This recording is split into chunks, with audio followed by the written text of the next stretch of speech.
Welcome back. If you've just joined us, you're watching the news at 10 on Channels Television, coming to you live from Lagos. A reminder of our top stories. Nigeria Labour Congress insists that there's no going back on Labour's demand for a new minimum wage of 30,000 naira. Religious and traditional leaders brainstorm on ways to finally end the Boko Haram insurgency in the northeast, recommend proper education as effective solution. Court of Appeal reduces jail sentences handed down to former governors Jolly Nyame of Taraba and Joshua Darie of Plateau State by the Federal High Court. And at least 40 people die as gas cylinder reportedly explodes on a passenger bus in Zimbabwe's capital, Harare.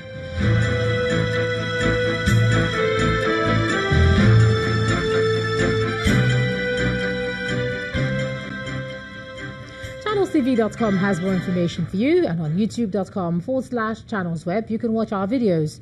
You can also watch us on your mobile device via your browser or download the Channels TV app for Android and iOS devices from their respective stores.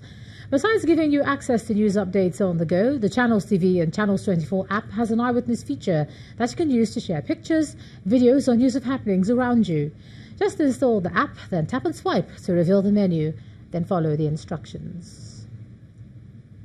Now let's take a look at the humanitarian crisis in the northeast. And the United Nations Humanitarian Fund's private sector initiative has been launched in the country to assess the growing needs of victims. According to the humanitarian coordinator of the United Nations in Nigeria, Edward Callon, the initiative is a simple, powerful funding mechanism to pool donations and resources to create a more effective response to humanitarian crises. Over 7 million people are estimated to be affected by the crises. Our correspondent Chris Lems reports. It's been almost 10 years since insurgency began to wreak havoc in the northeast of the country, leaving millions displaced, especially in Borno, Adamawa and Yobe states. The conflict, which has left over 27,000 people dead since 2009, has also led to the abduction of thousands of women and girls, some of whom have been used as suicide bombers. With almost 2 million internally displaced persons in the affected region spread across hundreds of camps, the need to keep basic amenities provided has led to the birth of the United Nations Nigeria Humanitarian Fund's private sector initiative. The host of the epoch-making event begins by encouraging all to buy into this initiative, which will provide the necessary blueprint for future private sector engagement in humanitarian action across the globe. It struck me that if people residing 7,000 kilometers there care enough about us to contribute to our welfare and to the success of the challenges or a means of resolving issues within our country, then history would never forgive us if we didn't step up and support this initiative. Since inception in 2017, 17 countries have donated $70 million to the Nigeria Humanitarian Fund. But the burden, no doubt, will be lighter if open to the private sector. And the prospects appear exciting as goodwill messages pour in. We at the United Nations are honored to partner with you in saving lives and in extending solutions and support to millions that are in need, and to build on the progress made by the government of Nigeria, by the international community, and by the Nigerian people themselves. The success of this initiative will be in its ability to generate funds to cater to the myriads of challenges in the Northeast. The initiative that the UN and the Nigerian business leaders will launch today is a new way for commercial entities and entrepreneurs to become directly involved in humanitarian response to the crisis. There is a fund gap of $373 million. It appears that the target is now set up for the private sector here. The epicenter of this crisis is Borno State, which today has suffered losses that have set the state back many years. The budget of Borno State is less than 200 billion. Even if we are going to spend all that to rebuild the destruction, it will take us 20 years. Gary has been with us through the launch of the initiative is concluded with the unveiling of a pioneer steering group that will drive it. The platform is set, and hopefully this initiative will not only meet the immediate needs of the affected families, but also place them on the path of recovery. Chris Lems, Channels Television News. But let's take a deeper look at the idea of the Nigerian Humanitarian Fund and its objectives. And joining me live from Abuja is the Director of Programs, Victim Support Fund, Professor Nana Tanko. Thanks a lot for joining us on the News at 10.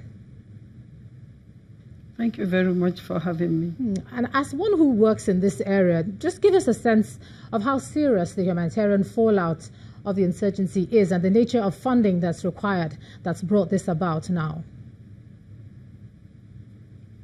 There's no question about it that the insurgency in the Northeast has caused a lot of devastation.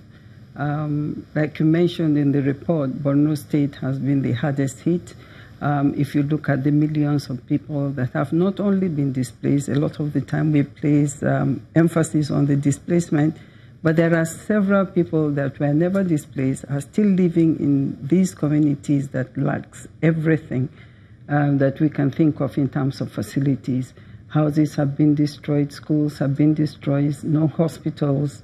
A lot of the local governance institutions are no longer on ground. And most of the people that are in some of the severely affected areas are living with or without any local authority at all. So the needs are indeed enormous in terms of infrastructure and just the general livelihood of the population. Okay, and looking at the need, I mean, there's been funding coming in from the international community, different bodies and sources, and now we're hoping that the private sector comes in and steps in to bridge this fund gap you're talking about. But what about a situation where the funds are generated, but then disbursement to the people who actually need it becomes the problem? How do you see the steering committee overcoming this challenge of those who really need this fund being starved of it? I think for us in Nigeria, we already have an example that had been set. In 2014, July, the federal government of Nigeria decided to go into partnership with the private sector in the country to put together a team under the chairmanship of General T.Y. Najuma retired that had worked tirelessly to mobilize funding from the private sector to support the Northeast. That is what the Presidential Committee on the Victim Support Fund mobilized over 54 billion naira. So I want us to know that the whole issue of private sector participation and support for the Northeast is not new. What we are hoping will happen this time is that a lot more will come on board to support some of the initiatives that are already on ground. So we are hoping that with this one, all the companies and agencies that have not hitherto come forward or redeem their pledges, that this will be an opportunity for them to do that. Is there a concerted or shall I say a unified plan for implementation? Because yes, we see the funds that want to come in, and we see the big plans that are made. But then when it comes to the implementation, you have that issue. And I'm asking this because news coming in, regarding the living conditions in IDP camps and places where people are displaced was not really great. So is there a plan to actually ensure that that is fixed beyond, the broader plan of funding? Yeah, in terms of implementation, we quite often say that in terms of what is happening, people cannot see. I think a lot is happening in the Northeast. The number of agencies that are there, led by government agencies and the development agencies. A lot of the time we focus on the international agencies and forget the fact that the governments on ground, the state and the local government, are practically putting almost everything they appropriate into the rebuilding and restoring of the Northeast. I think that will continue to be some of the difficulties we are having seeing what is being put in there is because a lot of reconstruction is happening in the communities affected that are really not visible to Nigerians moving on ground. What is mainly needed at this particular time is not only the resources, but the coordination of the effort of the different agencies to make sure that a concerted effort of bringing the humanitarian development and peace-building agencies actually happens so that we can begin to see some of that concerted effort on ground. I have no doubt that there are initiatives and efforts. The current government has put together the Presidential Committee on Northeast Initiative to be responsible for coordinating all the various agencies, including the development agencies. And right now, there are discussions of new way of working. All right. Okay. And the whole principle about new way of working is that all these different agencies must come together under one umbrella, under the leadership of the government of Nigeria, to make sure that wherever and whatever is being put there, that it is reaching the most affected victims. So I want to assure you that the agencies on ground are committed and are working very hard to make sure that the resources are well utilized and accountable. All right. So Victim Support Fund, I want to assure you, is one of such agencies. Okay. And how quickly? We're working on that. Just trying to ask you now how quickly we expect to see the impact of this intervention, and whether there is a plan for, whether there are low-hanging fruits and short-term timelines, so that it's not just something on paper, but that the people who need it will be convinced that help is coming soon. Any plan for that? Very much so. If you look at what is happening right now in the Northeast, even those that have been displaced themselves are making effort to go back into their communities and to make sure that they rebuild their lives again. So they are not even waiting for government or other agencies to help them.